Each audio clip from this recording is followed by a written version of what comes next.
Hello, friends, and welcome back. Today, let's try to understand the non-fictional writings during 17th century. The most common writings of non-fiction during the 17th century are essays, scientific writings, biographies, historical writings, and pamphlets. Let's talk about them one by one. Let us first of all try to understand the essays written during 17th century. See, the most famous person who has written essays during the 17th century is Francis Bacon. Bacon's essays is the most significant 17th century non-fictional prose. Francis Bacon was born in 1561 and died in 1626. Bacon published 10 essays in 1597. He added some essays in it in 1612. Finally, he published his collection of essays in 1625. There were 58 essays in his collection. Bacon wrote in aphoric style. Aphorism means saying something significantly in as few words as possible. Bacon's essays deal with topics of contemporary relevance as well as with the common issues of human life in general. Bacon's essays are concise, full of maxims, exemplum, suggestions, and practical advice. Bacon has used literary devices like antithesis, paradox, irony, and humour. Let us talk about scientific writings now. Francis Bacon is known as an essayist as well as a famous writer of scientific writings. He is also known for his scientific writings. He has written Advancement of Learning and Novum Organum. Advancement of Learning was published in 1605 and Novum Organum was published in 1620. His New Atlantis was published after his death in 1627. Novum Organum speaks about four idols that attack men's mind. These four idols are idols of the tribe, idols of cave, idols of marketplace, and idols of theatre. Idols of the tribe are derived from the limitations of human nature. Idols of cave are derived from personal character and idiosyncrasies. Idols of the marketplace are popular superstitions and confusions, and idols of theatre represent a world of one's own creation after an unreal and scenic fashion. Another significant writing of 17th century is The Anatomy of Melancholy. Anatomy of Melancholy was written by Robert Burton, and it was published in 1621. It is a scientific examination of various distempers of mind. These distempers are called as melancholy by Robert Burton. Sir Thomas Browne was a doctor by profession. He has written a scientific work entitled Religio Medici. It is an explanation and analysis of his religious belief in relation to his profession. There is another famous book called Leviathan, and it is written by Thomas Hobbes. It is yet another example of scientific writing in 17th century, and it was published in 1654. Hobbes has tried to work out a new science of man by application of natural reasons to understand the bodies. Let's talk about biographical writings during 17th century. The most famous name of biographical writings during 17th century is Isaac Walton. Isaac Walton was born in 1593 and died in 1683. He is a celebrated biographer of 17th century. He has written Walton's Lives during 1658 and 1678. Walton's Lives contains biographies of John Donne, Henry Walton, Richard Hooker, George Herbert, Bishop Robert Sanderson, and so on. If you want to remember biography in the 17th century, you got to remember Isaac Walton and his famous biographical writing called Walton's Lives. Okay, let's talk about some historical writings during this period. Besides essays and scientific writings, Francis Bacon has also contributed to historical writings. You have to take this name in all the genres of writings. He is known for his historical writings because he has written History of Reign of King Henry VII. It was published in 1622. It is a study of King Henry's policies. The History of the World was written by Sir Walter Raleigh. It was published in 1614.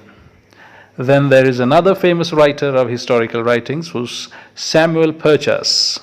Purchas, his Pilgrimage, was published in 1613. Purchas, his Pilgrimage is a book written by Samuel Purchas. It is an encyclopedic survey of the world and its people. There is another man who has to be given credit in the list of historical writings, and he is none other than John Milton. Milton has also done historical writings. He has written History of Britain. It was published in 1670. One of the famous forms of non-fictional writings during the 17th century was pamphlets. Pamphlet is a small booklet or leaflet that contains important information or argument about a single subject.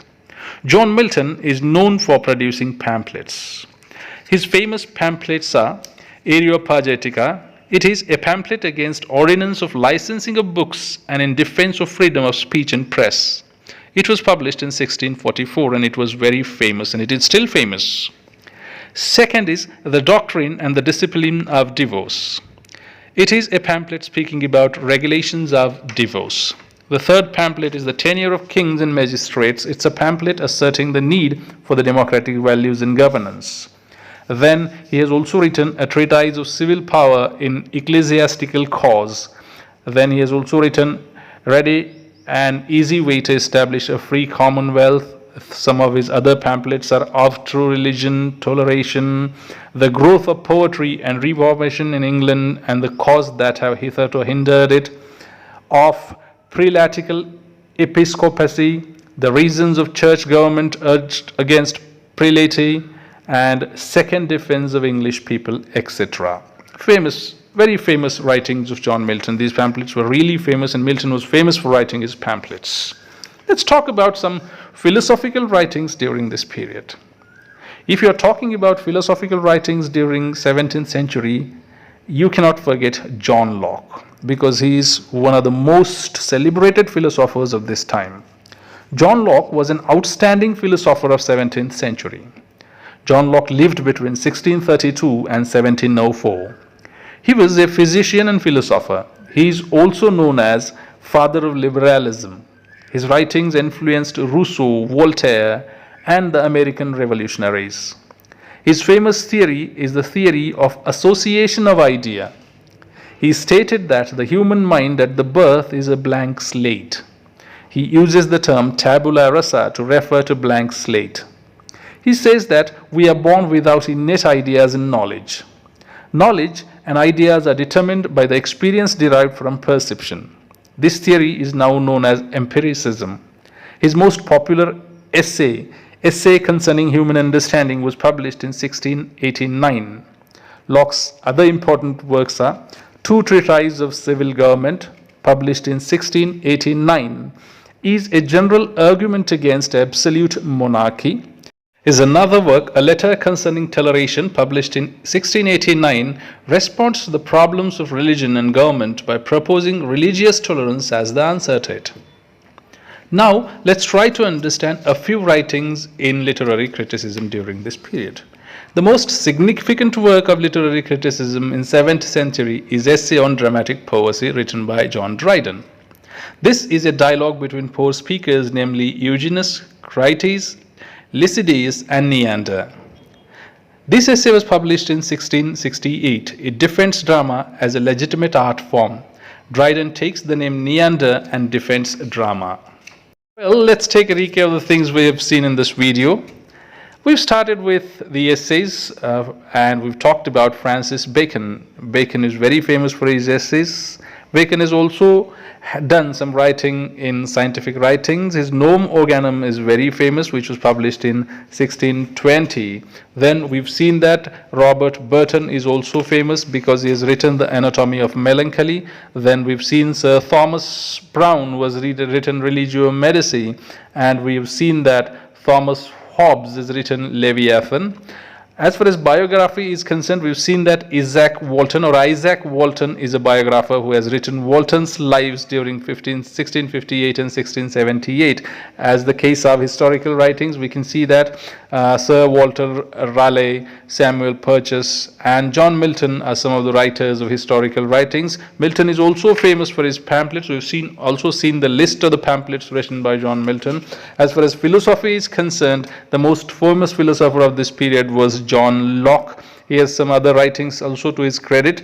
Then John Dryden was the famous writer of literary criticism of this period. This is all we have seen in this video. I hope you've liked this video, you liked the information in the video. If you liked it, please hit the like button, share this video with your friends, and please do not forget to subscribe for the channel if you are new to it. Thank you very much for watching.